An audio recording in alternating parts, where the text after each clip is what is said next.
मुखवट्यामागचा नवरा भाग 13. विक्रम पाटील उभे होते.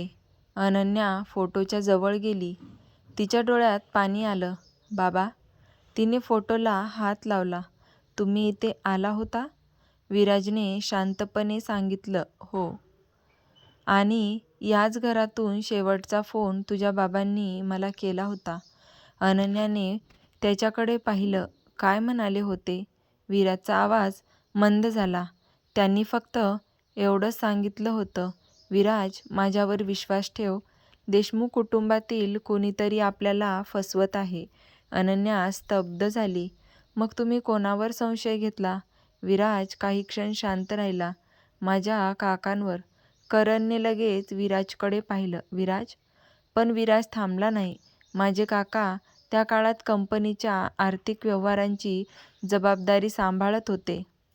आणि ज्या खात्यातून पैसे गायब झाले त्या खात्याची संपूर्ण माहिती त्यांच्याकडे होती. अनन्या काही बोलणार इतक्यात वरच्या मजल्यावरून पावलांचा आवाज आला. ठक ठक ठक. तिघेही शांत झाले. करणने लगेच मोबाईलची टॉर्च वर केली. कोणीच दिसत नव्हतं. विराजने हळू आवाजात विचारलं, कोण आहे? उत्तर आलं नाही. ते तिघे जिन्यावरून वर गेले. वरच्या कॉरिडॉरच्या शेवटी एक दरवाजा होता. दरवाजावर धुळीतून कोणीतरी बोटाने एक शब्द लिहिला होता. अनन्या, ती घाबरली. माझं नाव इथे कोणी लिहिलं? विराजने दरवाजा उघडला. आत एक छोटी खोली होती. टेबलावर एक जुना टेप रेकॉर्डर ठेवलेला होता. करणने तो सुरू केला. काही सेकंद फक्त आवाज आला. मग एक ओळखीचा आवाज ऐकू आला. अनन्याच्या हातापायातलं बळच गेलं. कारण तो आवाज तिच्या वडिलांचा होता. अनन्या, ती जागच्या जागी उभी राहिली. बाबा. रेकॉर्डरमधून आवाज पुढे आला. जर तू कधी हा संदेश ऐकत असशील तर समज मी तुला सोडून गेलो नव्हतो. अनन्याच्या डोळ्यातून अश्रू वाहू लागले. विराजही स्तब्ध झाला. आवाज पुढे म्हणाला, माझ्यावर विश्वासघाताचा आरोप झाला होता. पण मी निर्दोष होतो. मग काही सेकंद शांतता होती. आणि शेवटी विक्रम पाटीलचा आवाज पुन्हा ऐकू आला. माझ्या गायब होण्यामागे देशमुख कुटुंबातील एक व्यक्ती आहे. रेकॉर्डिंग अचानक बंद झालं. अनन्या विराजकडे वळली. मला सत्य हवं आहे. विराज काही बोलण्याआधीच खोलीच्या मागच्या भिंतीतून एक गुप्त दरवाजा उघडला. आत एक अंधारी खोली होती. आणि त्या खोलीत एक खुर्ची. खुर्चीसमोर टेबल. टेबलावर एक फाईल होती. फाईलवर मोठ्या अक्षरात लिहिलं होतं, विक्रम पाटील, शेवटचा कबुली जबाब. अनन्याने फाईल उघडली. पहिल्या पानावर फक्त एक वाक्य होतं, माझ्या मुलीचं लग्न विराजशी होईल याची मला 20 वर्षापूर्वीच कल्पना होती. अनन्याच्या हातातून फाईल खाली पडली. विराजने तिच्याकडे पाहिलं आणि दोघांच्या मनात एकच प्रश्न निर्माण झाला. विक्रम पाटील यांना 20 वर्षापूर्वीचं त्यांच्या मुलीचं लग्न विराजशी होणार आहे हे कसं माहीत होतं? आणि त्या प्रश्नाचं उत्तर त्या फाईलच्या पुढच्या पानावर होतं. वडिलांचा शेवटचा संदेश. शेखावत फार्म हाऊसमधील त्या छोट्याशा खोलीत काही क्षण पूर्ण शांतता पसरली होती. अनन्याच्या हातात अजूनही ती फाईल होती. पहिल्या पानावर लिहिलेलं वाक्य तिच्या डोळ्यासमोर वारंवार येत होतं, माझ्या मुलीचं लग्न विराजशी होईल याची मला 20 वर्षापूर्वीच कल्पना होती. तिच्या मनात एकच प्रश्न होता, माझे बाबा माझ्या भविष्यात घडणाऱ्या गोष्टीबद्दल 20 वर्षापूर्वी कसं काय जाणत होते? तिने विराजकडे पाहिलं.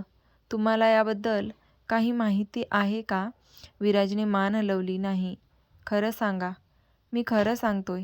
अनन्याने फाईलचं पुढचं पान उघडलं. त्यावर काही जुन्या तारखा आणि नावं होती.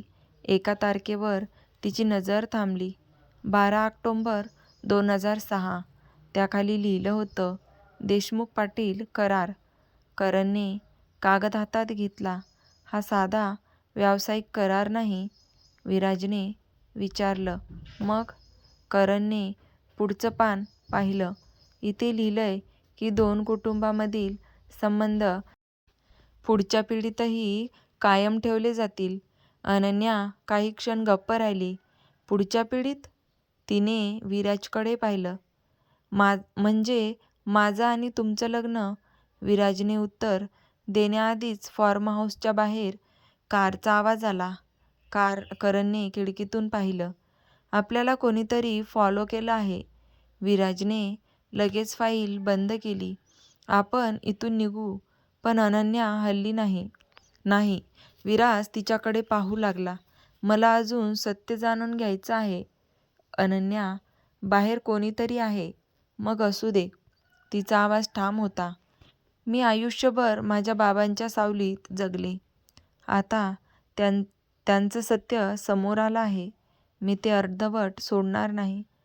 विराज तिच्याकडे पाहत राहिला. शेवटी त्याने मान हलवली. ठीक आहे.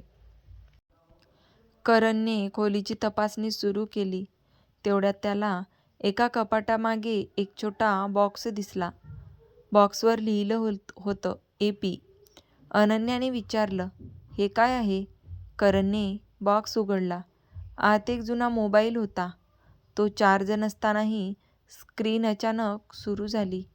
स्क्रीनवर एक व्हिडिओ दिसला. अनन्याने तो व्हिडिओ प्ले केला. समोर तिचे बाबा होते, विक्रम पाटील. ते खूप थकलेले दिसत होते. त्यांनी कॅमेऱ्याकडे पाहिलं. अनन्या, जर तू हा व्हिडिओ पाहत असशील तर मी तुझ्यापासून खूप दूर आहे. अनन्याच्या डोळ्यात पाणी आलं. पण माझं एक. देशमुख कुटुंबातील प्रत्येक व्यक्ती वाईट नाही. आणि ते थोडा वेळ थांबले. विराजवर काहीही माझ्या गायब होण्याचा संशय घेऊ नकोस. अनन्याने विराजकडे पाहिलं. विराजच्या चेहऱ्यावर धक्का होता. विक्रम पुढे म्हणाले, खरं संकट त्यांच्यापासून दूर नाही तर त्याच्या अगदी जवळ आहे. व्हिडिओ अचानक थांबला. स्क्रीनवर शेवटची ओळ दिसली. ज्याच्यावर विराज सर्वात जास्त विश्वास ठेवतो त्याच्यापासून त्याला सर्वात मोठा धोका आहे. करणने हळू आवाजात विचारलं, विराज? विराज काहीच बोलला नाही. त्याच्या मनात एकच व्यक्ती आली, करण मल्होत्रा. त्याचा सर्वात जवळचा मित्र, त्याचा सर्वात विश्वासू माणूस आणि आजपर्यंत ज्याच्यावर त्याने डोळे झाकून विश्वास ठेवला होता. विराजने करणकडे पाहिलं. करणच्या चेहऱ्यावर विचित्र शांतता होती. काही सेकंद दोघे एकमेकांकडे पाहत राहिले. अनन्याने दोघांकडे पाहिलं आणि तिला पहिल्यांदाच जाणवलं, या खेळात शत्रू बाहेरचा नसून कदाचित त्याच्या अगदी जवळच आहे. तेवढ्यात बाहेरून जोरात आवाज आला. धाड. फॉर्म हाऊसचा मुख्य दरवाजा बंद झाला. करण खिडकीकडे धावला. बाहेर कोणीच नव्हतं. पण जमिनीवर एक लिफाफा पडला होता. त्यावर लिहिलं होतं, विराज, तुझ्या सर्वात जवळच्या माणसावर विश्वास ठेवू नकोस. विराजने लिफाफा उघडला. आत एक फोटो होता. फोटो पाहताच त्याचा चेहरा पूर्णपणे बदलला. कारण त्या फोटोमध्ये करण एका अनोळखी व्यक्तीला गुप्तपणे भेटताना दिसत होता. शेकावत फॉर्म हाऊसमध्ये त्या रात्री कुणालाही झोप लागली नव्हती. अनन्या अजूनही त्या फाईलकडे पाहत होती. तिच्या हातात वडिलांचा फोटो होता. 20 वर्षापासून तिच्या मनात एकच प्रश्न होता, माझे बाबा मला सोडून कुठे गेले? आज पहिल्यांदाच तिला वाटत होतं की कदाचित त्यांनी तिला सोडलं नव्हतं. त्यांना कोणीतरी तिच्यापासून दूर केलं होतं. विराज खिडकीजवळ उभा होता. त्याच्या चेहऱ्यावर चिंता होती. करण शांतपणे त्या खोलीची तपासणी करत होता. अचानक करणला एका जुन्या कपाटामागे एक लहानसा बॉक्स दिसला. त्याने बॉक्स बाहेर काढला. अनन्या त्याच्या जवळ आली. बॉक्सवर फक्त एक अक्षर लिहिलं होतं, A. करणने बॉक्स उघडला. आत एक जुना मोबाईल होता. मोबाईलला चार्ज नव्हता. तरीही त्याची स्क्रीन अजून सुरू झाली. अनन्या घाबरून मागे झाली.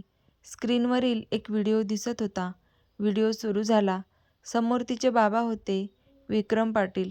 अनन्याच्या डोळ्यात अश्रू आले. बाबा. विक्रम पाटील कॅमेऱ्याकडे पाहत होते. त्याच्या चेहऱ्यावर थकवा होता, पण डोळ्यात भीती होती. ते म्हणाले, अनन्या, जर तू हा संदेश पाहत असील तर मी तुझ्यापासून खूप दूर आहे, पण एक गोष्ट कायम लक्षात ठेव, मी तुला कधीही सोडून गेलो नाही. अनन्या रडू लागली. विराजने तिच्याकडे पाहिलं. विक्रम पुढे बोलत होते, माझ्यावर चोरीचा आरोप झाला, पण मी निर्दोष होतो. ज्या पैशांचा हिशोब माझ्यावर लावण्यात आला होता, ते पैसे मी घेतले नव्हते. मला माहीत होतं की खरा गुन्हेगार कोण आहे, पण त्याचं नाव घेण्याची माझी हिंमत झाली नाही, कारण तो माणूस माझ्या अगदी जवळ होता. अनन्या श्वास रोखून व्हिडिओ पाहत होती. विक्रम पुढे म्हणाले, माझ्या गायब होण्यामागे देशमुख कुटुंबातील एक व्यक्ती आहे, पण विराज त्यापैकी नाही. हे ऐकून अनन्याने विराजकडे पाहिलं. विराजच्या डोळ्यात पाणी होतं. विक्रमचा आवाज आता अधिक गंभीर झाला. विराजवर विश्वास ठेव, कारण एक दिवस असा येईल जेव्हा तुला त्याच्यासोबत उभं राहावं लागेल. त्या दिवशी त्याला तुझी गरज असेल. व्हिडिओ अचानक थांबला. अनन्या काही क्षण शांत बसली. तिने विराजकडे पाहिलं. तुम्हाला माझ्या बाबांनी माझ्यावर विश्वास ठेवायला सांगितलं होतं. विराजने हळूच मान हलवली. हो, पण मला त्याचं हे रेकॉर्डिंग कधीच माहीत नव्हतं. अनन्याने त्याला विचारलं, मग तुम्ही मला इतकं का लपवलंत? विराज काही क्षण शांत राहिला. कारण मला भीती होती. कशाची? तुला माझ्यावर विश्वास राहणार नाही याची. अनन्या त्याच्याकडे पाहत राहिली. माझा विश्वास आधीच तुटला होता, पण आता मला वाटतं काहीतरी वेगळं आहे. विराजने तिच्याकडे पाहिलं. काय? अनन्या म्हणाली, कदाचित आपण दोघेही एकाच शत्रूच्या विरोधात आहोत. करण अचानक त्याच्या जवळ आला. त्याच्या हातात आणखी एक कागद होता. त्याने तो विराजसमोर ठेवला. विराजने कागद वाचला. त्याचा चेहरा बदलला. अनन्याने विचारलं, काय आहे? विराजने कागद तिच्या हातात दिला. त्या कागदावर त्यांच्या लग्नाची तारीख लिहिलेली होती.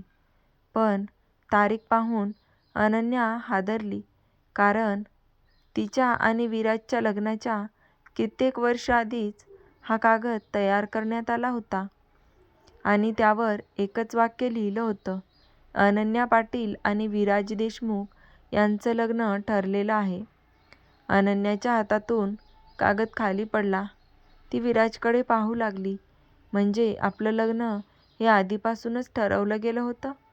विराजने काहीच उत्तर दिलं नाही. तेवढ्यात बाहेरून कारचा आवाज आला. करण खिडकीजवळ गेला. त्याने बाहेर पाहिलं.